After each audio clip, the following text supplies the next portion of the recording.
You booked the cruise, paid for the excursions, and even snagged that drink package. But are you really done paying? Or is there a hidden cost waiting to surprise you at the end of your voyage? Today, we're diving into the often overlooked world of cruise gratuities, or otherwise known as tipping. Because understanding tipping on a cruise isn't just about generosity, it's about avoiding unexpected charges, so stay tuned.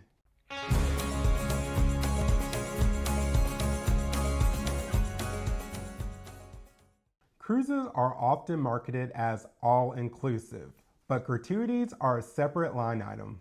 Most major cruise lines, like Royal Caribbean, Carnival, Norwegian, and MSC, automatically add a daily gratuity charge to your onboard account, ranging from $16 to $20 per person, even more if you're staying in a suite or higher.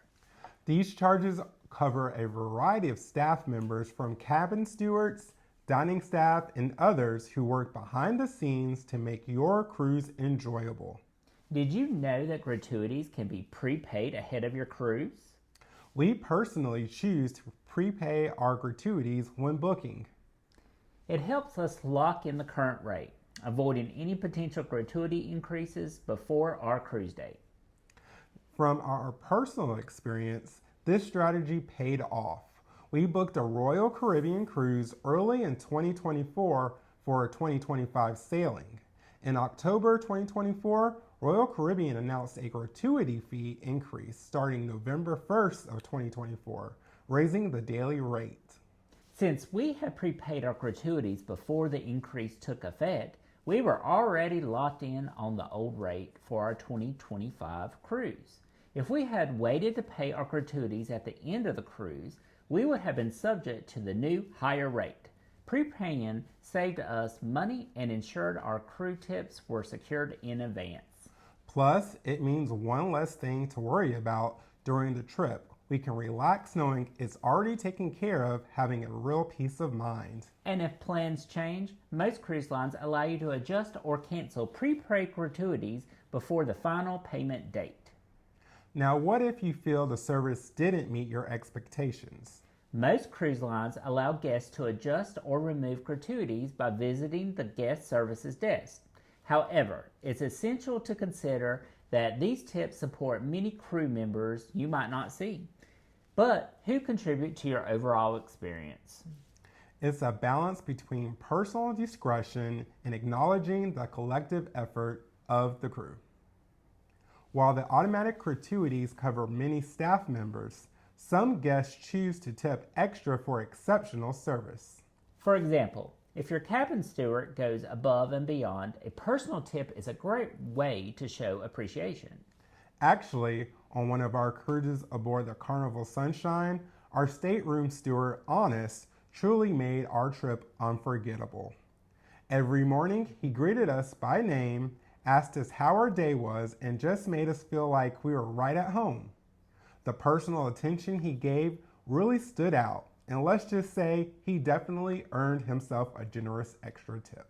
Then, on our next cruise, our steward was fine, friendly, but just did the basics. There were some days we were missing towel animals, and I love my towel animals. Nothing excites us more than seeing towel animals waiting for us after a long day, but I digress. The stateroom steward was not bad at all, just not that same above and beyond experience we had with Honest. So naturally, we tipped less than we did with Honest. To this day, Honest is still the best stateroom steward we've ever had on a cruise. Let us know in the comments who's been your best steward and what cruise line were they with. Give them a shout out below. Bartenders, especially dining staff and excursion guides, are also common recipients of additional tips. It's not mandatory, but it's a heartfelt gesture when someone really makes your cruise extra special. Some guests have reported receiving tipping envelopes in their cabins even after prepaying gratuities. While it's a gesture to encourage additional tipping, it can feel redundant if you have already settled gratuities in advance. Ultimately, tipping's a personal choice, but understanding the system helps make informed decisions. Now let's talk about unsung heroes of cruise experiences. Those who work with the cruise line but not for it. Porters at the terminal, for example, handle your luggage but aren't cruise line employees. Tipping them $2 to $5 per bag, especially if your bag is very heavy, is customary and appreciated. Also, excursion drivers and local tour guides enhance your onshore experiences. While not mandatory, tipping these individuals $5 to $10 per person can go a long way in supporting their services. Always carry some small bills in local currency or US dollars to accommodate these tips. Tipping customs can vary, but here's a general guideline/recap.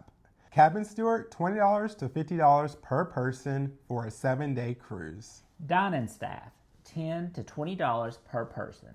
Bartenders, $1 to $2 per drink. Porters at terminal, $2 to $5 per bag. Excursion guides, $5 to $10 per person. Remember, these are just suggestions. Tip according to your satisfaction and budget. When tipping, cash is king. Bring small denominations in the local currency or US dollars, as not all staff can accept tips charged to your onboard account. Having cash on hand also comes in handy for tipping porters, taxi drivers, and tour guides during excursions.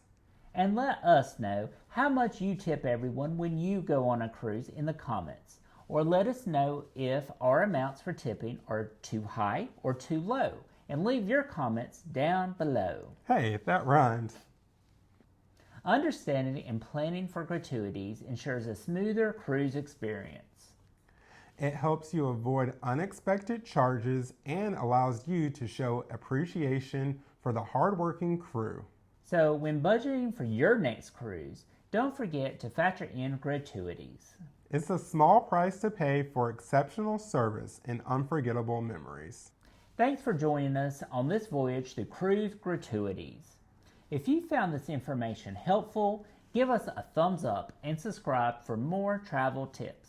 And as always, keep dreaming, Keep traveling, and always keep it jolly.